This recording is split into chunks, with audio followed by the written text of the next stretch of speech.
আসসালামু আসসালামু আলাইকুম, সবাইকে স্বাগতম আমার লাইভে। তো আজকে আপনারা জানেন যে টি-20 world cup South Africa versus Afghanistan মধ্যকার প্রথম সেমিফাইনাল ম্যাচটি শুরু হবে একটু পরেই 6:30-এ। অলরেডি টস হয়ে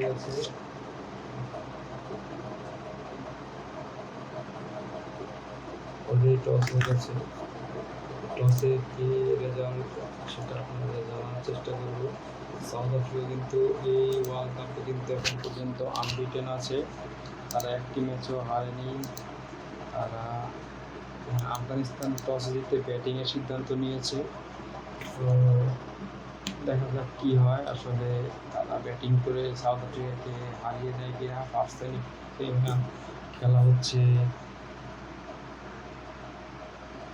টারুবা স্টেডিয়ামে খেলা হচ্ছে। প্লেইং 11 জানার চেষ্টা করব।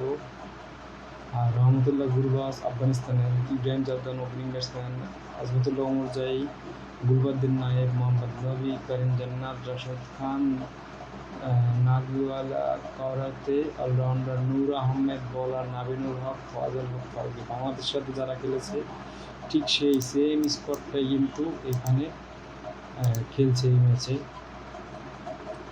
আর সাউথ আফ্রিকার Quinton de Kock wicket keeper, Reeza Hendricks দুজন ওপেনিং ব্যাটসম্যান, এরেন মার্কারাম দলীয় অধিনায়ক, Tristan Stubbs, Heinrich Klaasen, David Miller, Marco Jansen আছে, Keshav Maharaj, Kagiso Rabada, Anrich Nortje, Tabraiz Shamsi. এই হচ্ছে 15 জন। তো সাউথ আফ্রিকা এখন পর্যন্ত আনবিটেন আছে। পক্ষান্তরে আফগানিস্তান কিন্তু তারা গ্রুপ পর্বে ওয়েস্ট ইন্ডিজের সাথে হেরেছে এবং সুপার 8-এ ইন্ডিয়ার সাথে হেরেছে। এছাড়া আরেকটি ম্যাচও হারেনি। বাংলাদেশের সাথেও তারা কিন্তু ম্যাচটি হারতে হারতে জিতে যায় এবং অস্ট্রেলিয়াকে তো হারিয়েছে, নিউজিল্যান্ডকে হারিয়েছে, রেকর্ড করেছে। তাদের ওপেনিং পার্টনারশিপ কিন্তু একটা রেকর্ড করা পার্টনারশিপ, 3টে 100 রানের পার্টনারশিপ করেছে তারা। আর কি বলে, খেলা দেখতে পারবেন ট্রফিতে, যদি বাংলা লিঙ্ক সিম থাকে ফ্রিতে দেখতে পারবেন। আর যদি বাংলা লিঙ্ক সিম না থাকে সেক্ষেত্রে আপনারা খেলা দেখতে পারবেন হচ্ছে এইচডি স্টিল অ্যাপসটা নামালে আপনারা খেলা দেখতে পারবেন। যে কোনো মোবাইল বা টিভিতেই আপনার অ্যাপেকে ফাইলটা নামালেই খেলা দেখতে পারবেন। তো যদিও সাউথ আফ্রিকা তারা আইসিসি ইভেন্টে সেমিফাইনালে বারবারই বাদ হয়, তো এবার প্রথমবারের মতো উঠেছে সেমিফাইনালে আফগানিস্তান। তারা কী করে দেখা যাক।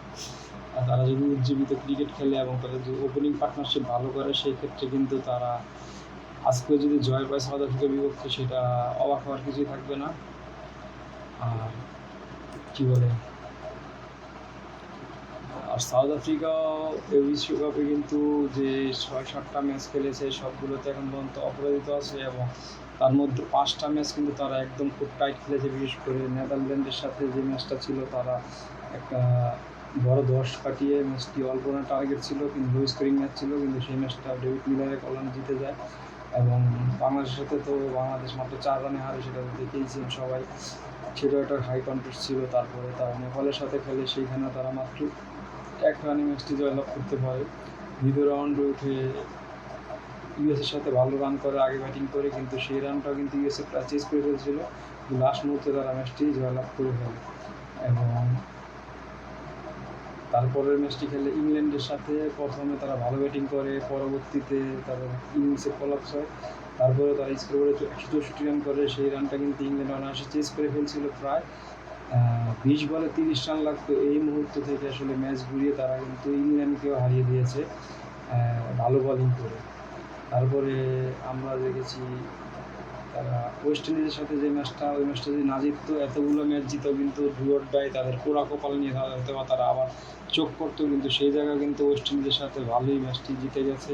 123 রানের রিভাইজ টার্গেট হয় বৃষ্টির কারণে 17 ওভারে এবং সেই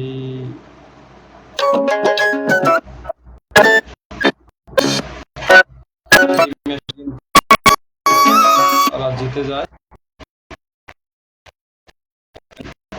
সেমিফাইনালে উঠে যায়। তো আজকে তারা হয়তোবা ব্যাটিং করতে পারে, সেক্ষেত্রে হয়তো